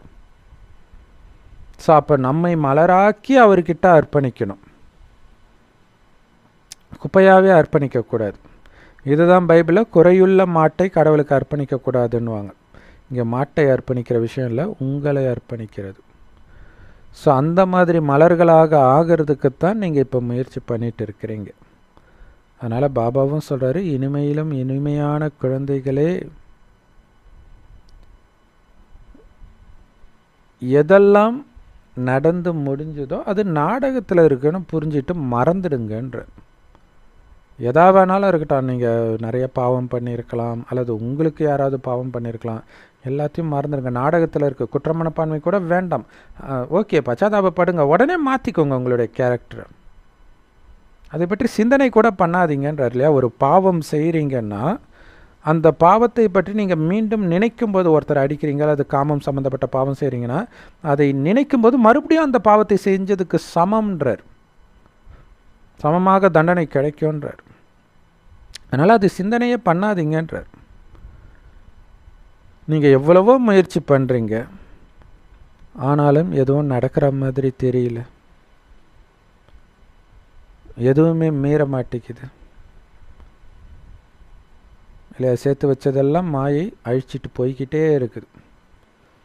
பாபா சொல்றார், ஓஹோ பிரஜைகளும் வேணுமாச்சே, அப்போ நீங்கள் பிரஜை ஆகிடுறீங்க போல இருக்குதுன்றார். அப்போ இது எச்சரிக்கை. முயற்சி செஞ்சோம் முடியலன்னு சொல்கிறீங்க இல்லையோ, என்னால் காமத்தை விடவே முடியல, பார்வை தடுமாறிக்கிட்டே இருக்குன்னா, ஓ சரி ஓகே பிரஜைப்பில் இருக்குதுன்றார். அதை நினச்சி பார்த்தோன்னே உங்களுக்கு ரோஷம் வரணும்ல. ஏன்னா பாபா திட்டுறதே ராயலாக திட்டுறார். நீ மாடு மேய்க்கப்பு தான் லாய்க்கின்ற மாதிரி இங்கே நீ பிரஜையும் அங்கே தேவையில்லை அப்படிங்கிறார். இந்த ஞானத்தை கொஞ்சம் கேட்டாலும் அவங்க பிரஜையாக வந்துடுவாங்க. அப்போ இந்த ஞானத்தை ஃபுல்லாக கேட்டும் விகாரத்தை விடாததுனால நீங்கள் பிரஜையாகிறீங்க, அவனை விட கீழானவனா ஆவீங்கன்னா அது எவ்வளோ பெரிய தண்டனை யோசிச்சு பாருங்கள். ஸோ இந்த ஞானத்தை கொஞ்சம் கேட்டு நிறைய பிரஜைகள் உருவாவாங்க. இந்த ஞானத்தை கேட்டுட்டாலே அது ஒருபொழுதும் அவங்க புத்தியிலிருந்து நீங்காது, அழியாது. ஸோ இதுதான் சிவபாபா அப்படின்னு கேட்டுட்டாலே போதும், அவங்க மைண்டில் ஆழமாக பதிவாயிடும். அது பாபா பார்த்துக்குவார். அவங்க பிரஜைகளாக ஆகிடுவாங்கன்றார் இல்லையா? அதுக்கு தான் அப்பாவை பற்றிய அறிமுகத்தை முதல்ல கொடுக்க சொல்கிறாரு. சூப்பரான பாயிண்ட். எதுக்கு முதல்ல கொடுக்க சொல்கிறாரு? ஏன்னா முதல்ல இது உள்ளே போகணும், பிரஜை ஆகிடுவாங்க. நீங்கள் உட்காந்து சக்கரத்தை மற்றதையெல்லாம் சொல்லிட்டு வர்றதுக்குள்ளேயே அவனுக்கு போர் அடிச்சிடலாம். அதனால் முதலையே அப்பா கிட்ட இவர் தான் கடவுள் அப்படிங்கிறத ஆழமாக பதிய வச்சிட்டாலே அவன் சொர்க்கத்துக்கு வந்துடுவான்ற. அந்த கடவுள்ன்றது அவன் மைண்டில் பதியணும், அதுதான் முக்கியம். ஏன்னா அவரை நினைக்கணும், அதுதானே மெயின். அப்போ தானே முக்தி அடைய முடியும். உள்ளுக்குள்ள நான் மீண்டும் என்னுடைய ராஜ்யமாக இருந்த அந்த ராஜ்யத்தை தான் அடைஞ்சிட்டு இருக்கிறேன்றது மைண்டில் ஓடிக்கிட்டே இருக்கணும். யாருடைய ராஜ்யமோ கிடையாது. இல்லை எனக்கு சொர்க்கம்லாம் வேண்டாம், ஆசையெல்லாம் கிடையாதுன்னுவாங்க. டே, அது உன் ராஜ்யம்டா. உனக்கு என்னமோ வேற ஒருத்தன் ராஜ்யத்தை அபகரித்து கொடுக்குறாங்க. அதெல்லாம் அடைஞ்சிருப்பீங்க நரகத்தில். இப்போ உங்களுடைய ராஜ்யத்தை சாத்வீக முறையில் அடைய சொன்னால் எனக்கு அதெல்லாம் ஆசை கிடையாதுன்னு சொல்கிறாங்க. அதுக்கு தான் பாபா சொல்கிறார், எப்பவுமே உங்களுடைய ராஜ்யத்தை நான் அடைஞ்சிட்டு இருக்கிறேன்றது ஞாபகம் இருக்கணும். பாபா என்ன சொல்கிறார், உங்கள் ராஜ்யத்தை நான் உங்களுக்கு கொடுக்குறேன்னு தான் சொல்கிறார். ஸோ அதுக்கு முழு முயற்சி பண்ணணும். அந்த முயற்சி என்னது? சதா இதை ஞாபகம் வச்சிருக்கிறது தான். இப்போ ஒரு ராஜ்யத்தில் இப்போ பொன்னியின் செல்வன் படம் வந்துச்சு இல்லையா, அதில் பாண்டியர்களை கொன்று அந்த ராஜ்யத்தை சோழர்கள் பிடிக்கிறாங்க. ஸோ அப்போ அதில் சின்ன பையன்தான் இருக்கிறான், ராஜாவுடைய பையன். ராஜாவை கொன்னாச்சு. அப்போ அந்த சின்ன பையனை ராஜாவாக்குறதுக்கு வெறி கொண்டு ஒரு கூட்டம் இருக்குது. கடைசியில் அதுதான் ஒரு சோழ ராஜாவை அழிக்குது. அப்போ எந்த நேரமும் இது என்னுடைய ராஜ்யம் இன்னொருத்தன் அபகரிச்சிட்டான்ற எண்ணம் இருக்குது. அது அசுர வழி, அது நமக்கு தேவையில்லை. ஆனால் இங்கே சாத்வீகமாகவே இது என்னுடைய ராஜ்யத்தை இந்த ராவணன் அநியாயமாக அபகரிச்சிட்டான், காமத்தை காட்டி மயக்கி, கோபத்தை கொடுத்து, பற்று பேராசை அகங்காரத்தை காட்டி மயக்கி அபகரிச்சிட்டான் அப்படின்ற ஒரு வெறி இருக்கணும் உங்களுக்கு. அப்போ தான் அந்த விகாரத்தின் பக்கமே நீங்கள் திரும்ப மாட்டீங்க. மறுபடியும் ராஜ்யத்தை அபகரிக்க வரியா, அப்பால போ சாத்தானேன்னு சொல்லுவீங்க. ஸோ அதுக்கு முழு முயற்சி பண்ணணுன்றார். ஸோ சேவை சரியான முறையில் முன்னேறிக்கிட்டே இருக்குது, நல்லது அப்படின்னு பாபா நம்மளை வெறியேற்ற முரளியை கொடுத்த பாபாவுக்கு அன்பு நினைவுகள் மற்றும் காலை வணக்கம். பாபா சொல்கிறாரு, சிவாலயத்திற்கு போகணும்னா விகாரம்ன்ற செருப்பெல்லாம் இங்கே கழட்டிட்டு போங்க, கழட்டி போட்டுடணும் இல்லையா? செருப்பை கழட்டிட்டு தானே கோயிலுக்குள்ளே போவீங்க. ஆனால் செருப்பாவது தேவை. இங்கே விகாரம் தேவையற்றது, அது செருப்பு கிடையாது. காலில் இருக்கிற அழுக்கு கழுவி விட்டுட்டு, காலை கழுவிட்டு தானே கோயிலுக்குள்ளே போவாங்க. அந்த மாதிரி அனைத்தையும் நீக்கினா தான் சொர்க்கத்துக்கு போக முடியும். ஆத்மாவில் கொஞ்சம் விகாரத்தின் அம்சம் கூட ஒட்டி இருக்கக்கூடாது. அம்சம் இருந்தாலும் அது வம்சம் ஆகிற மாதிரி சூழ்நிலை வந்துடும். அது இன்னும் பாவம் செய்ய வைக்கும். ஞாபகம் வச்சுக்கணும். இந்த விபச்சார விடுதியிலிருந்து உங்களுடைய மனதை முற்றிலும் நீக்குங்கள். இந்த சூதரர்களுடைய தொடர்பிலிருந்து முற்றிலும் விலகுங்கள் அப்படின்னு பாபா சொல்கிறார்.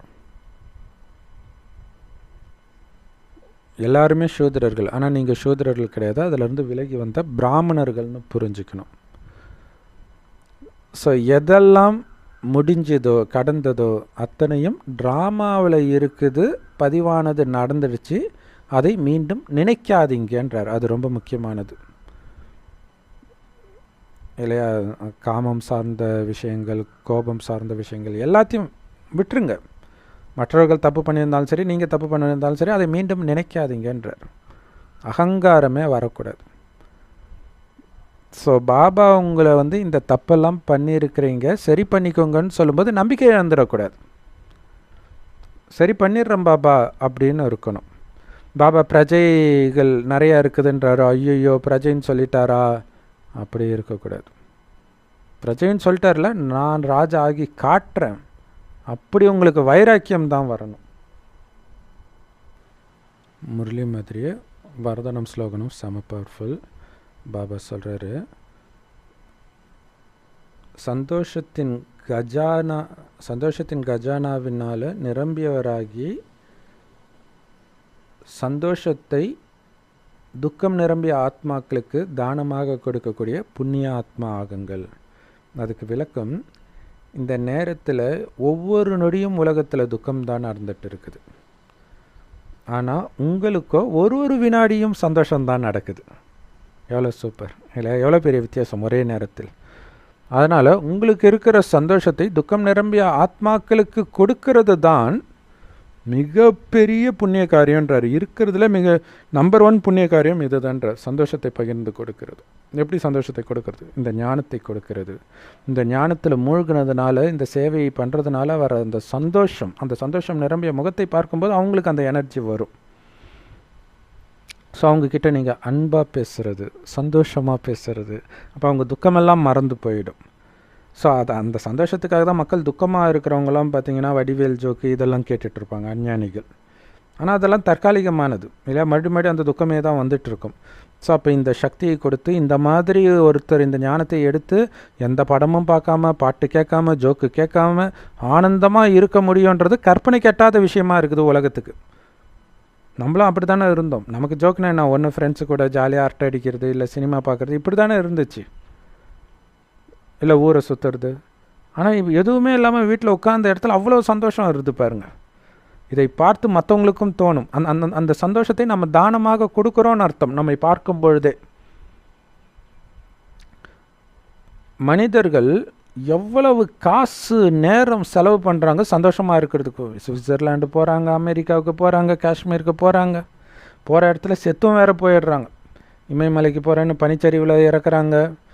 நிறைய இந்த மாதிரி டூருக்கு போகிற இடத்துல இறக்கிறத பார்க்குறோம். அதே மாதிரி அந்த ராட்சத ராட்டினம் அதை அருந்து விழுந்து இறக்குறாங்க. நிறைய விஷயங்கள் நடக்குது. ட்ரெயினில் போயிட்டு இருக்கும்போது மேலே இருக்கிற பர்த்து விழுந்து கீழே இருக்கிறவன் மண்டையில் நசுங்கி செத்து போயிடுறான். எவ்வளோ விஷயம் நடக்குது. ஆனால் நம்ம ஒரு பைசா செலவு பண்ணாமல் ஈஸியாக அழிவற்ற சந்தோஷத்தின் கஜானாவே கிடைக்கிது இல்லையா? சுரங்கம் வந்துக்கிட்டே இருக்குது, ஊற்று வந்துக்கிட்டே இருக்குது சந்தோஷம். ஜஸ்ட்டு அதை மற்றவங்களுக்கு கொடுத்துக்கிட்டே இருங்க இல்லையா? நமக்கு சந்தோஷத்தை கொடுத்தது எதுவோ அதை கொடுங்க. ஞானம் கொடுக்குது, யோகம் கொடுக்குது, இதை மற்றவர்களுக்கு சொல்லி கொடுத்துக்கிட்டே இருங்க. இது இல்லாமல் சக்தியாகவும் கொடுங்க. அந்த சந்தோஷத்தின் சொரூபமாகும்போது அந்த சந்தோஷத்தின் அதிர்வலையும் போயிட்டு இருக்கும். ஸோ இதை நீங்கள் எந்த அளவுக்கு மற்றவர்களுக்கு பகிர்ந்து கொடுக்குறீங்களோ அந்த அளவுக்கு அதை அதிகப்படுத்திக்கிறீங்க உங்களுக்குன்னு புரிஞ்சுக்கோங்க. உங்கள் தொடர்பில் யார் வந்தாலும் இவருக்கு ஏதோ ஒரு மிக உயர்ந்த பிராப்தி ஆகி இருக்குது, ஏதோ ஒன்று அடைஞ்சிட்டார், ஏதோ ₹1 கோடி லாட்ரி சீட்டு ஊந்துச்சா என்னன்னு தெரியல, இவ்வளோ சந்தோஷமாக இருக்கிறாருன்னு அவங்களுக்கு தோணணும். அந்த சந்தோஷம் அந்த மாதிரி அனுபவத்தை ஏற்படுத்தணும். அதனால தான் உங்களுடைய முகம் எப்போவுமே சிரித்த முகத்தோடு இருக்கணும். சிரித்த முகம் இல்லாமல் யார் கூடயும் பேசக்கூட ஆரம்பிக்காதீங்கன்றார். அப்போ என்ன அர்த்தம்? எப்படி சிரிக்க முடியும்? எங்கேருந்து வருது நமக்கு அந்த ஆனந்தம்? பாபாவை நினைக்கிறதுனால. அப்படின்னு என்ன அர்த்தம்? பாபா நினைவு இல்லாமல் பேச ஆரம்பிக்காதீங்க. பாபாவுடைய ஞானத்தை சிந்தனை பண்ணிக்கிட்டே இருக்கணும் அவங்க கூட பேசிக்கிட்டு இருக்கும்பொழுது. அப்போ தான் அந்த ஆனந்தம். பாபா நான் கரெக்டாக பேசுகிறேன்னா, நான் ஆத்ம சகோதரனுக்கிட்ட பேசிகிட்டு இருக்கிறேன், உடலை பார்க்கவே இல்லை பார்த்தீங்களா பாபா, இப்படின்னு நீங்கள் பாபா கிட்ட பேச பேச ஆனந்தமாக இருக்கும். ஏன்னா இங்கே நீங்கள் உங்களுடைய வெற்றியை சொல்கிறீங்க பாபா கிட்ட. ஸோ இது அவங்களுக்குள்ள ஒரு மாற்றத்தை ஏற்படுத்தும். எப்படி இந்த சந்தோஷம் வருது? இது வரைக்கும் நான் இப்படி அனுபவித்ததே இல்லையே, ஒருத்தரை பார்த்தாலே எனக்கு சந்தோஷம் வருது, இது எப்படின்னு அவங்க ஆச்சரியப்படுவாங்க. நம்ம மாதிரி வரதானம் இல்லையா ஸ்லோகன். ஸோ இந்த வரதானத்தை அடையிறதுக்கு முதல்ல முரளியில் சொன்ன மாதிரி அந்த காமத்தை முற்றிலும் அழிக்கணும். அது இருக்கிற இடம் தெரியாமல் போகணும். ஸோ அப்போ தான் ஃபுல் ஆத்ம உணர்வில் இருக்க முடியும். அப்போ உடல்ன்ற உணர்வே இருக்கக்கூடாது. வெறும் ஆத்மா ஒளியாக போகிறேன், ஒளியாக வரேன், இதே தான் இருக்கணும். ஸோ அப்போ தான் அந்த ஆனந்தத்தை அனுபவம் செய்வீங்க. மற்றவர்களும் உங்களை பார்த்து அந்த அனுபவம் செய்வாங்க. ஸ்லோகன். இந்த மாதிரி அனுபவி ஆத்மாக்கள் எதனாலையும் ஏமாற்றப்பட மாட்டார்கள், சதா வெற்றியாளர்களாக இருப்பாங்க. எந்த அனுபவி இல்லையா? இந்த சந்தோஷத்தின் அனுபவம். அந்த சந்தோஷத்துக்கு இதுக்கு முன்னாடி என்ன ஆகும்? கலியுகத்திலேருந்து வந்ததுனால கோபப்படுவீங்க, காமத்தில் விழுவீங்க. இந்த மாதிரி விஷயங்கள்லாம் வர வர இந்த ஞானத்தில் பக்கா ஆகிட்டு இருக்கும்போதே மறுபடியும் போய் காமத்தில் விழுறீங்க, எண்ணத்தில் சொல்லுனால செயல்னாலனா டக்குன்னு பாபா கிட்ட புத்தி கனெக்ட் ஆகாது. ஒரு பெரிய குற்ற மனப்பான்மை இருக்கும். ஸோ அப்போ அந்த அனுபவம் வர வர என்ன பண்ணுவீங்க? அடுத்தது இதுக்கு முன்னாடி எப்படி ஏமாந்தோமோ அப்படி நீங்கள் ஏமாற மாட்டீங்க, எச்சரிக்கையாக இருப்பீங்க. ஆனால் மாயா இன்னொரு வழி வேறு ரூபத்தில் உங்களை விழ வைக்கும். அப்போ ஒவ்வொரு ரூபத்தையும் தெரிஞ்சுக்கிட்டு விலகி இருப்பீங்க. ஃபுல் அனுபவி ஆன பிறகு மாயின் எந்த ரூபமும் உங்களை ஏமாற்ற முடியாது. ஸோ அதுக்கு ரொம்ப சிம்பிள், பாபாவை கெட்டியாக பிடிச்சிக்கிட்டே இருங்க. பாபா நான் உன்னை மட்டும்தான் பார்த்துட்ருப்பேன், சுற்றி இருக்கிற எதையும் பார்க்க மாட்டேன். காந்தாரி மாதிரி என் அப்பா என் கணவன் சிவபாபா பார்க்காத இந்த பழைய உலகத்தை நான் பார்க்க மாட்டேன். என் கண்ணில் தெரிகிறதெல்லாம் முக்தி தாமமும் ஜீவன் முக்தி தாமமும், அதாவது பரந்தாமமும் சொர்க்கமும் தான். ஸோ அப்படிப்பட்ட அனுபவி ஆத்மா ஒரு பொழுதும் ஏமாற மாட்டாங்க மாயைக்கிட்ட. சதா மாயின் மீது வெற்றி அடைஞ்சிக்கிட்டே இருப்பாங்க. இன்னும் powerful Murali. Love you Bap Dada. Thank you Bap Dada. குஷியாக இருங்க, குளிர்ச்சியாக இருங்க.